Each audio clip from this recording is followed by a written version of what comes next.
unless you've managed to somehow numb yourself out or shut down emotionally, you probably have times when you feel quite overwhelmed.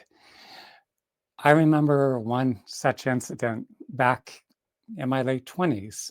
I'd started seeing someone and started very intense, and she just showed up in my life and soon thereafter completely ghosted me. And I was left with all these horrible feelings of, especially the fact that I was dealing with these abandonment wounds, just repeated experiences of losses. And it was evoking some of the worst pain imaginable. And one night I just couldn't stand it anymore. And so I went out walking. So I'm going to go in depth into this practice that I just sort of accidentally fell into that will be very useful for you if you're dealing with very difficult, overwhelming, painful emotions. It does a tremendous amount to mitigate the intensity of these powerful emotions, making them more manageable, getting you to a much more comfortable and grounded space. I'm Ben Ufana, so let's dive into it. And I will be glancing at or even reading some sections of the article that I'm just completing because I pack so much into these articles, and I want to make sure that I include everything that's important here. So, anyway, that night when I was feeling all that intense pain, and before the fact that I had instinctively developed this meditation practice where I taught myself to dive into the depths of the pain. And I would be, with my awareness centered within those extraordinarily powerful, at times very painful emotions. I'd be breathing very softly, very deeply, following the feelings and sensations as they'd go through their progression. But one of the challenges of doing so is that, especially if we come from a background and there's a lot of trauma and we have experienced repeated losses, our relationships, in many instances, become a painful series of reenactments, is that these emotions can be very hard on the body. I mean, they do take their toll. And again, the fact that they're so excruciatingly painful, it feels as though it's frying your circuits. It's just very, very difficult. But what I found is like this night when I was feeling all these emotions after having just been ghosted, and I took off walking. And at that point, I was living in the Brookside neighborhood of Kansas City. And I dropped down into all those emotions. I was breathing into them as I had done before during this meditation practice that I developed. But the difference is that as I continued to walk, I fell into this natural rhythm. It's like I was breathing into the feelings. At that time, these horrible feelings of loss and abandonment. But something about being out in the quiet streets, walking at night, breathing softly and deeply, being in that relatively open space, much more open than the apartment I was living in. And that bilateral motion of the walking at a gradual pace, what I found is it was mitigating the intensity of those emotions. So it made it much more bearable. And I just kept walking and softening, and wow, I was feeling a lot better than I did before. And so it became an ongoing process for me. Night after night, I'd be going out, walking through the streets, usually late at night. I understand, as a guy, I can do that. Maybe not the best idea to go walking at night if you're a woman. You need to take safety into consideration. But that was working quite well for me. As I continued with this practice, there was a deepening. I was dropping ever deeper into this whole range of whatever feelings and sensations that arose. And I often found myself walking for miles on end. And there were times, different occasions, where I ran into like a couple that I knew. It was two different occasions, two different couples. And each time I would be going into such profoundly deep, even trance-like states. And one of the two of these couples would be looking at me, or both were looking at me, but one would look and say, Your eyes are glowing," and would look at the other and say, You see that, don't you?" As if to confirm that they weren't just imagining it. And their friend, their partner would verify that, "Yeah, I see it too." I think what was happening is that as I was being so present, dropping into the depths of all those feelings or emotions and physical sensations, is that I would move through the pain itself and I was connecting to this deeper presence. And it was that presence that they were seeing emanating through my eyes. Not too long after developing this practice, I moved from Kansas City to Albuquerque, New Mexico. So instead of walking through the streets late at night, the neighborhood I lived in Albuquerque, it wasn't all that safe at nighttime for sure. So I usually would go out and walk along the Rio Grande. There's a strip of forested land, mostly cottonwood trees, and I'd be walking on the trails between the cottonwoods.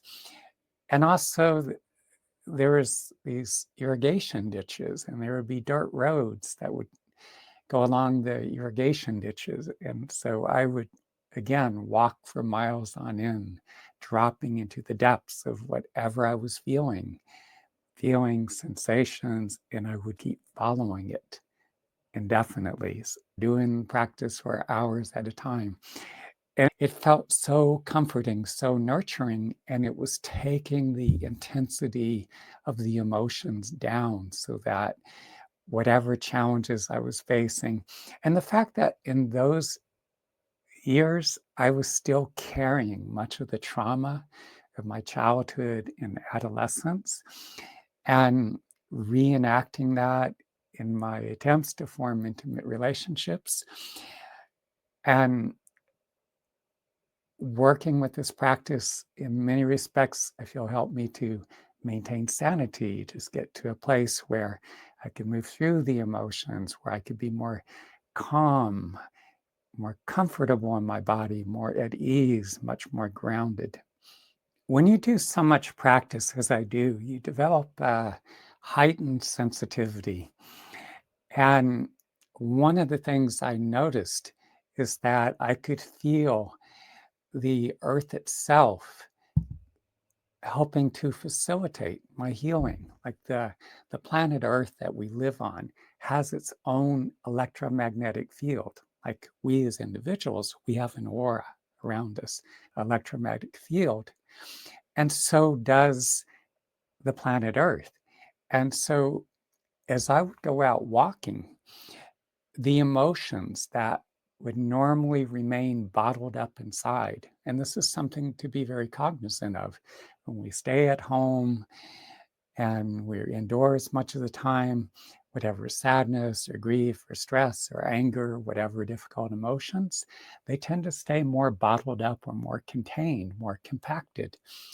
But when I would get out in open space and walk, what I could feel happening is these emotions that were normally trapped within the body, they would begin to expand, extending outwards from my body through the electromagnetic field or aura surrounding my body. And then the Earth, the planet Earth, having its own electromagnetic field or aura, I could feel this interaction or interplay between my own physical body and electromagnetic field and the planet Earth. I could feel that the Earth and its energetic field was helping me by filtering, cleansing, purifying these strong, powerful emotions that I was dealing with. So whether you're dealing with anger or sadness, or grief, anxiety, or fear, whatever it is you're dealing with, as you get out, you're walking, especially out in natural spaces. And it still works good if you can walk through the neighborhoods. As I initially started out in the Brookside section of Kansas City, it's just more powerful in nature. Getting out into that open space, you're breathing, dropping into the feelings and sensations. Those emotions that are trapped in the body will begin to move, they'll begin to circulate through your body, through your electromagnetic field or aura, and the planet Earth itself and its own energetic field around it will help to soften, diffuse, and help to purify, cleanse those emotions, making the process of healing easier for you. And that helps to take a lot of the stress off of your physical body. When the emotions are softened, then it's a lot easier for you to get through them. When I introduce people to this walking meditation practice, in the beginning, I take them out, could be in a park, on the streets, quiet streets, hopefully, if there's no other alternative, uh, nature trail, just the best environment I could find. And I'll have them stand still initially, close their eyes, and bring their awareness to whatever it is they're feeling, any emotions, any physical sensations in their body. And as they're standing there with their eyes closed, breathe very softly and deeply. I want to make sure they're really connected to what they're feeling. And after a few minutes of that, I'll say to them, okay, maintain the connection to what you're feeling. But as you do so, open your eyes. Continue to breathe into what you're feeling with your eyes open. Just maintain that connection. And I'll check in with them. You still feeling those sensations, those emotions? They confirm that they are. I'll say, okay, let's begin to walk at a slow, gradual pace. Then after a few minutes, I'm saying, you're still feeling those emotions, those sensations. If not, I'll have them stop again, reconnect, maybe even close their eyes again. But then as they reconnect with the emotions, okay, open your eyes, let's walk, do the best you can, stay connected. For some people, it can be a little more challenging to stay connected to what they're feeling. But as you continue to work with this practice, you're out, whatever street, park, nature space, walking along the beach, best you can, keep bringing your awareness to what you feel. As you keep working with this practice, you're making those synaptic connections. Like when people initially who are blind and everyone else, if they're running their fingers over those little bumps on the page, Braille, the brain doesn't know how to interpret it, but they keep practicing. They develop those additional nerve endings, and that helps their brain to interpret that additional information. So you're making those synaptic connections so that you're bridging that gap. So as you walk, as you're out in open spaces, you're able to stay more connected to your emotions, to your physical body and all its sensations. And you're also training yourself so that whatever space you're in and whatever you're doing, you're developing a greater capacity to stay connected to your emotions, your physical sensations, and your body itself. You're staying more rooted, more grounded, more present in the moment.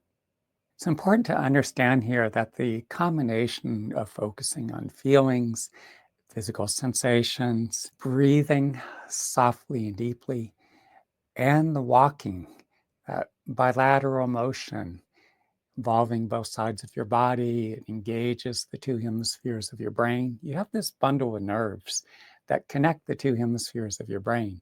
So it's encouraging both the exchange of information between the two hemispheres And it's encouraging the processing of your lived experiences and your subsequent cognitive and emotional responses.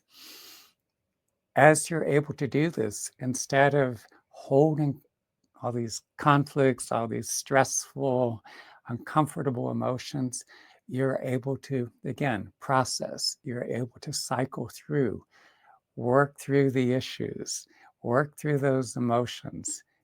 You're calmer, more grounded, puts you into a more resourceful space. You're more present and you're more creative. You come up with creative, workable solutions. You're better adapted to whatever challenges you're facing in your life. Walking meditation also has significant benefits for your physical body. The fact that the gentle rhythmic movement helps to improve circulation. It brings fresh oxygen and nutrients to your tissues, also helping with the release of built up tension within the muscles. And as you walk and breathe mindfully, your body begins to relax and your nervous system shifts into a state of balance, making it easy for you to decompress and to experience a growing sense of ease. Over time, this practice can help you to sleep better as your body and mind becomes more attuned to this natural state of rest and restoration. Some of the people I work with tell me that they find it much easier to do the walking meditation as opposed to sitting meditation. I feel it's critically important to do both. But for them, they just find it easier to stay connected to their feelings and to get into a meditative state as they walk. So I do the best I can to accommodate to each individual I work with. And especially for those individuals that are overwhelmed. Maybe they have a history of trauma, because I work with so many people that during their childhood and adolescence, there's physical, uh, sexual, emotional, verbal abuse, a combination thereof, and also other experiences or traumas in their adult life, whether sexual assault or maybe combat related PTSD. Sometimes the adult traumas combine with everything that's gone on in their childhood. And then you have the adult life stresses, the hell and heartache that so many people go through at various points in their relationships when they're just not working out the way we would like for them to. Other stresses, people are struggling to survive financially. And walking meditation can be incredibly valuable when you're feeling overwhelmed emotionally, when you're dealing with so much stress and you don't know how to manage or contain those emotions. And walking meditation is especially good because it has this way of diffusing the intensity of the emotions. It makes the emotions more bearable, more manageable, so that you can deal with whatever reality or whatever situation you're faced with more effectively. Walking meditation is also especially helpful after deep tissue massage or any kind of therapeutic intervention that has the effect of eliciting or bringing to the surface a lot of very powerful emotions. Again, if we have a history of trauma that we've lived through, if we're going through some very difficult, challenging times, maybe you're in the midst of a breakup or you've lost your job and your source of income, and you're wondering how you're going to come up with the money for rent or even food. For years, I've worked with people struggling with anxiety, depression, a whole range of trauma, emotional, physical, childhood sexual abuse, and much more. And so, whenever I'm working with someone with a history of trauma and the sessions that I facilitate, they're going to bring all this emotion to the surface. These emotions need to come to the surface. Basically, we cannot heal what we don't feel. And we need to be able to feel and thoroughly digest our lived experiences and our subsequent emotional responses. So, definitely, when I'm working with people with trauma, I'm going to get them out as soon as I can. And I'm going to have them do the walking meditation because I want to make sure that they're navigating the healing process as comfortably, as gracefully as possible, that they're getting to a place where they're more grounded, where they have that stability, where we're building that strong and healthy foundation. Walking meditation has been a central practice in many of the ancient spiritual traditions for thousands of years. In Buddhism, walking meditation plays a prominent role, particularly in Theravada and Zen traditions, as a way to cultivate mindfulness. And similarly, other versions of walking meditation have been practiced in Hindu Vedic traditions, Shinto, and Sufi traditions as well.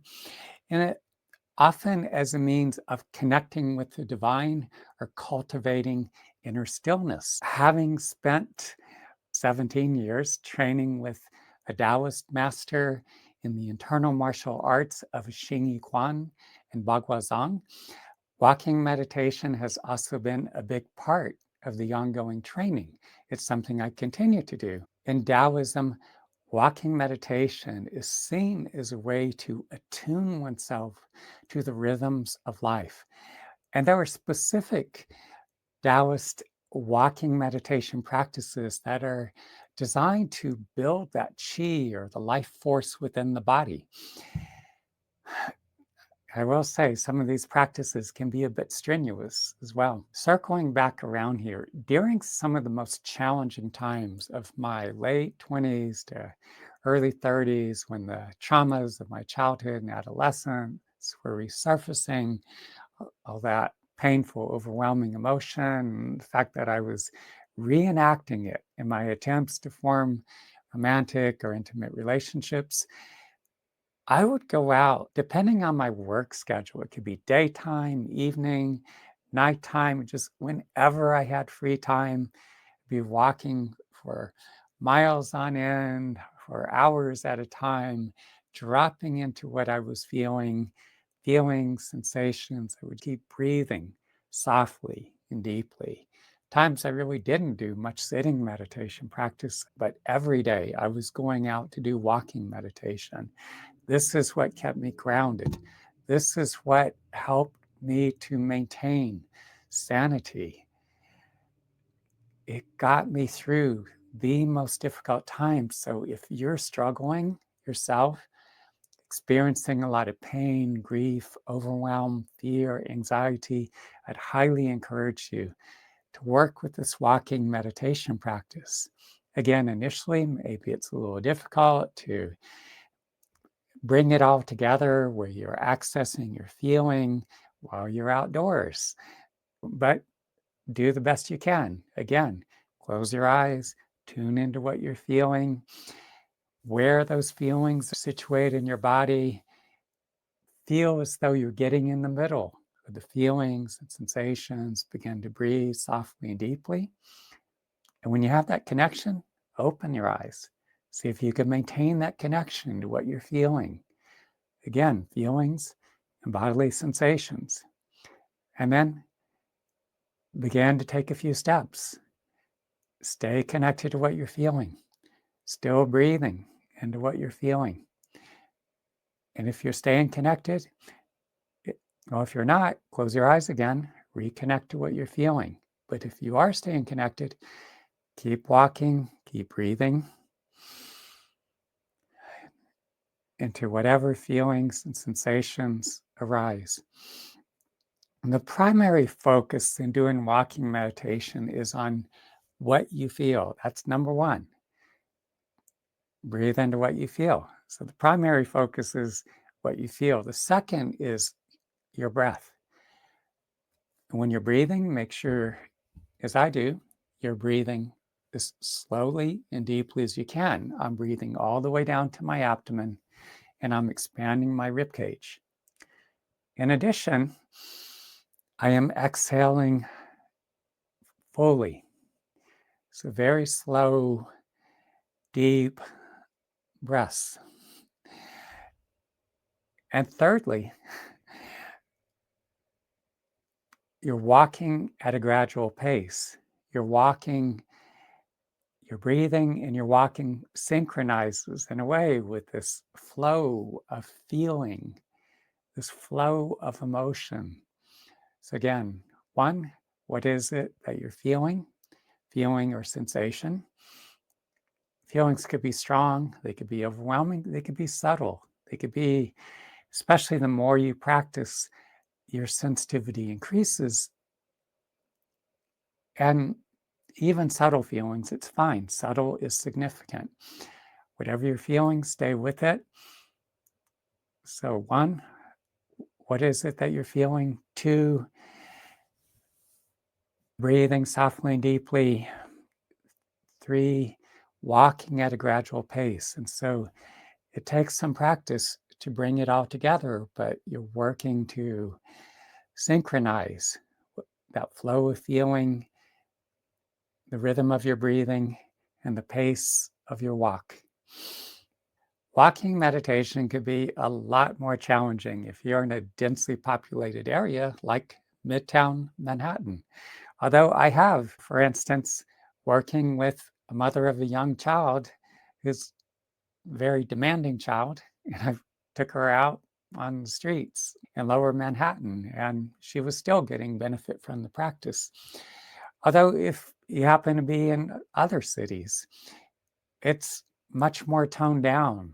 For instance, Kansas City area and Washington, D.C., there's tends to be more spread out. They're not quite so densely populated.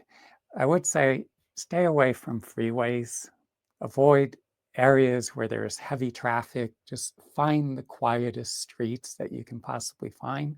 But even better if you can go to a park, go to some space in nature, or go walking along a dirt road. Again, take safety into consideration here, more so if you're a woman.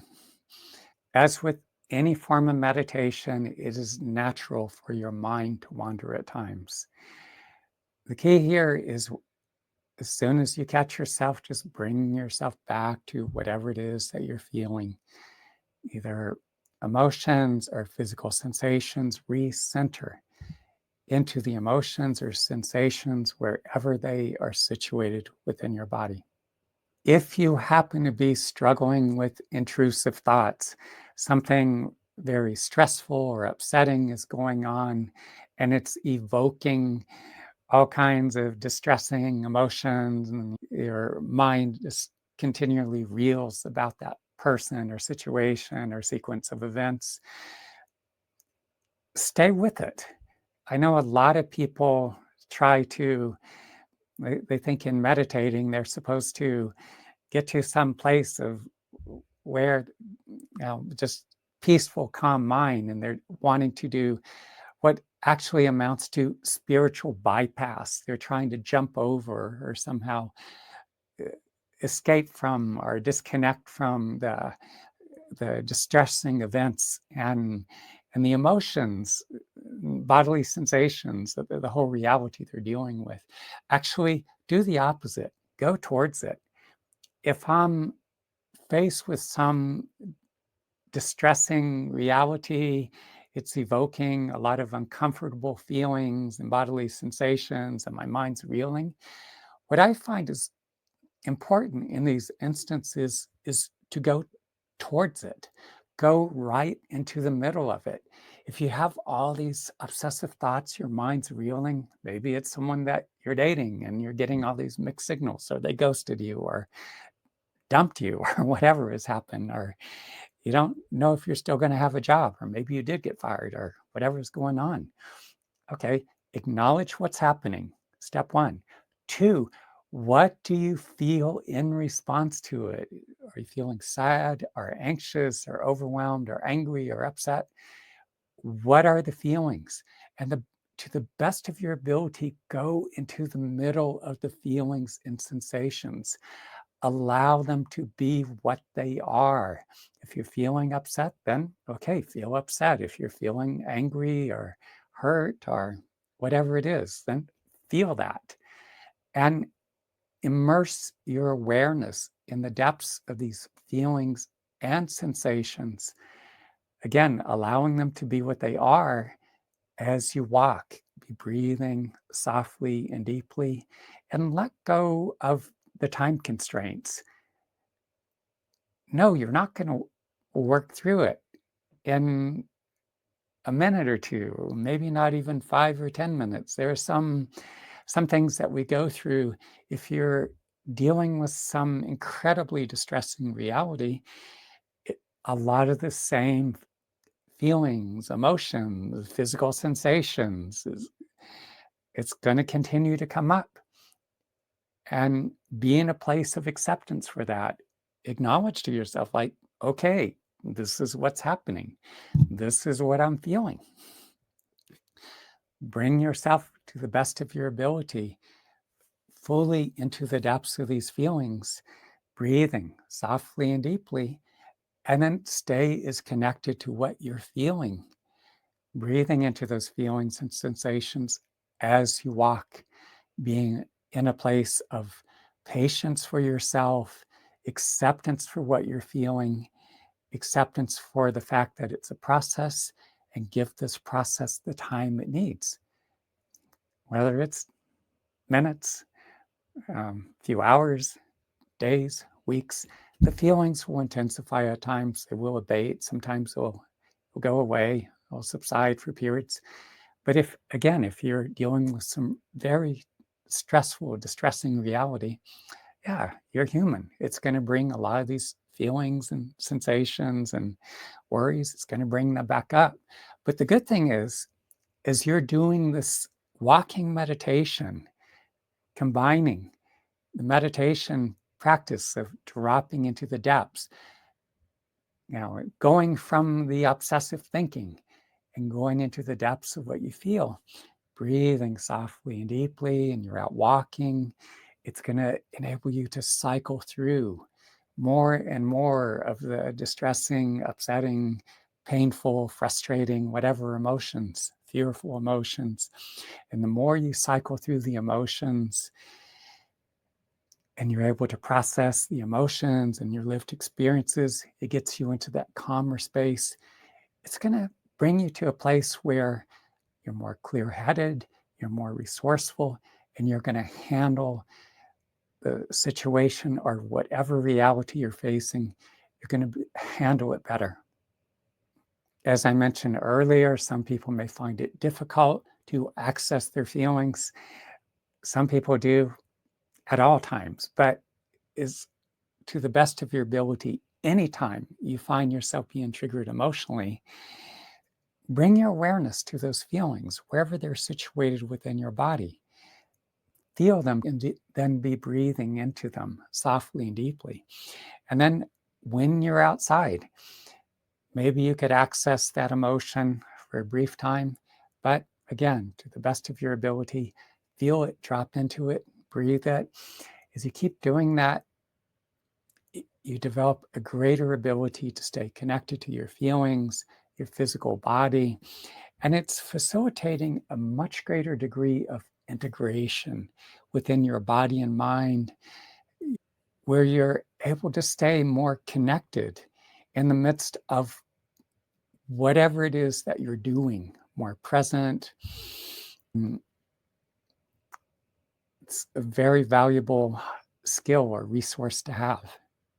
Wrapping up here, I want to say that walking meditation not only helps you to calm down and become more comfortably present within your body, but it also enhances your ability to connect with other people, makes you more relatable and therefore more attractive.